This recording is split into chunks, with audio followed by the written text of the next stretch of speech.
Alangkah indahnya di dalam masyarakat wujud perkara yang baik, merendah diri menjadi budaya.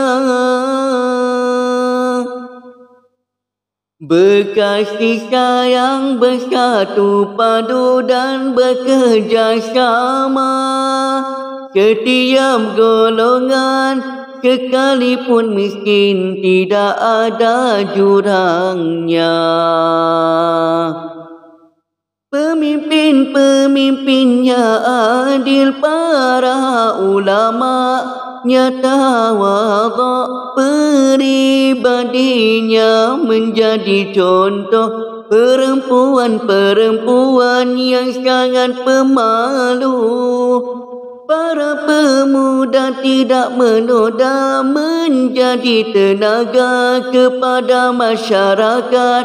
Orang tua berwibawa, tempat rujuk masyarakatnya.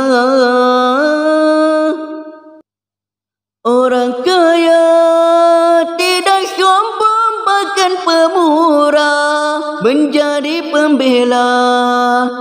Orang miskin sabar dan redha, tidak meminta. Kasih sayang Tuhan pun datang. Inilah masyarakat yang mendapat rahmat dan berkat, semua orang merinduinya. Alangkah indahnya di dalam masyarakat wujud perkara yang baik, merendah diri menjadi budaya. Berkasih sayang, bersatu padu dan bekerja sama. Setiap golongan sekalipun miskin tidak ada jurangnya.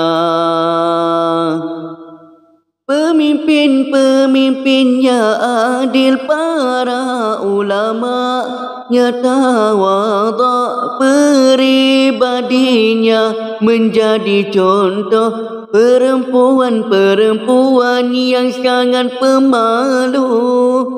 Para pemuda tidak menoda, menjadi tenaga kepada masyarakat. Orang tua berwibawa, tempat rujuk masyarakatnya. Orang kaya tidak sombong, bahkan pemurah, menjadi pembela. Orang miskin sabar dan redha, tidak meminta. Kasih sayang Tuhan pun datang.